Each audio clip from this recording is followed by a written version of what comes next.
ଚିନ୍ତାରୁ ମୁକ୍ତି ପାଇବାର ଉପାୟ ଭାଗ 50। ଆଶାବାଦୀ ଦୃଷ୍ଟିକୋଣର ଚମତ୍କାରୀ ପ୍ରଭାବ। ମୁଁ ଯେତେବେଳେ ଛାତ୍ରାବାସରେ ରହୁଥିଲି ସେତେବେଳେ ମୋ କୋଠରୀରେ ରହୁଥିବା ସାଥୀ ସହିତ ମିଶି ଆମେ ଏକାଠି ଜିନିଷମାନ କିଣୁଥିଲୁ।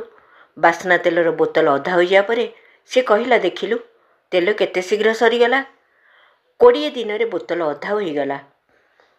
ମୁଁ ଉତ୍ତର ଦେଲି, ବୋତଲ ଖାଲି ହେଲା କେଉଁଠି? ଏବେ ତ ବୋତଲରେ ଅଧା ତେଲ ଅଛି। ଉପରୋକ୍ତ ଉଦାହରଣ ବିଷୟରେ ଗଭୀର ବିଚାର କର। ଏଥିରୁ ଦୁଇଟି ଦୃଷ୍ଟିକୋଣ ସହଜରେ ପରିଦୃଷ୍ଟ ହୁଏ। ଲେଖକଙ୍କର ହାସ୍ୟ ବିନୋଦଯୁକ୍ତ ଅନ୍ୟକୁ ଉତ୍ସାହିତ କରିବାର ଆଶାବାଦୀ ଦୃଷ୍ଟି ଜୀବନର ସୁଖମୟ ଦିଗକୁ ହିଁ ଦେଖୁଛି, ସେଥିରୁ ପ୍ରେରଣା ଲାଭ କରୁଛି। ଅନ୍ୟଟି ହେଉଛି ନିରାଶାବାଦୀ ଦୃଷ୍ଟିକୋଣ।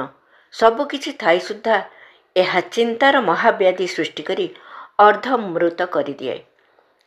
ଯେତିକି ଦିନ ଭିତରେ ତୁମେ ମିଥ୍ୟା ଭୟର ଚିନ୍ତାରେ ଅଧାମରା ହୋଇଯିବ, ସେତିକି ସମୟ ଆଶାବାଦୀ ପ୍ରସନ୍ନ ମୁଦ୍ରା ରହିଲେ ତୁମେ ଯଥେଷ୍ଟ ଶକ୍ତି ସଞ୍ଚୟ କରିପାରିବ ଏବଂ କୌଣସି ଘଟଣା ତୁମ ଉପରେ କୌଣସି ପ୍ରଭାବ ପକାଇ ପାରିବ ନାହିଁ।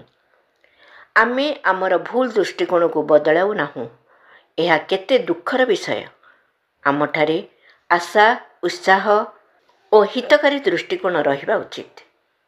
କ୍ରମଶଃ ଆଗାମୀ ଭାଗରେ ଆହୁରି ଆଗକୁ। ବିଚାରକ୍ରାନ୍ତି ଦୂତ ୟୁଟ୍ୟୁବ ଓଡ଼ିଆ ଚ୍ୟାନେଲକୁ ସବସ୍କ୍ରାଇବ୍ କରିବା ସହ ପରବର୍ତ୍ତୀ ଭିଡ଼ିଓ ପ୍ରାପ୍ତ କରିବା ପାଇଁ ବେଲ୍ ଆଇକନ୍ ଦବାନ୍ତୁ ଏବଂ ବିଚାରକ୍ରାନ୍ତି ଦୂତ ଓଡ଼ିଆ ଫେସବୁକ୍ ଓ ଇନଷ୍ଟାଗ୍ରାମ ସହ ଯୋଡ଼ି ହୁଅନ୍ତୁ।